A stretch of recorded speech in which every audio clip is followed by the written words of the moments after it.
L'autre enjeu par rapport à l'économie, je vous dirais, c'est que entre 70 et 90 de toutes les matières premières des médicaments sont produits en Chine.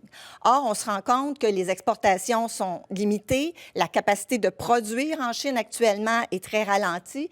Donc, il y a effectivement des enjeux au niveau de l'accès éventuel à des médicaments. Pas immédiatement, parce qu'on travaille encore avec des stocks, des réserves qu'on avait, mais quand on va avoir épuisé ça et que normalement, on aurait eu une continuité dans l'approvisionnement, il y a des enjeux importants et Santé Canada a demandé actuellement aux fabricants de médicaments de bien indiquer toute pénurie anticipée. On sait qu'il y a une loi qui les oblige, mais là, ils ont demandé un rapport spécifique pour dire est-ce que vous pouvez tout de suite nous dire si vous voyez que vous avez de la difficulté à vous approvisionner en poudre pour pouvoir faire des médicaments dont le Canada aurait besoin. Les États-Unis, ça va être la même situation. Donc, la matière première vient souvent de Chine. Et ce que tu nous dis, c'est qu'il risque d'y avoir un impact et créant peut-être une rupture, une pénurie chez nous. Là. Tu parles du Québec, tu parles du Canada, tu parles de l'Amérique du Nord. Là. Absolument. Alors, ça, faudra... On avait déjà fait des rapports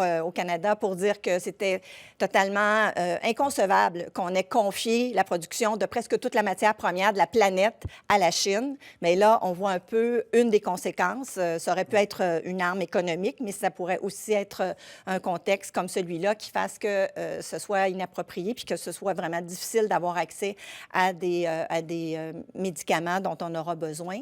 Parce qu'on sans matière première, c'est difficile de faire le comprimé, la capsule ou la forme dont on a besoin. Inquiétant quand même.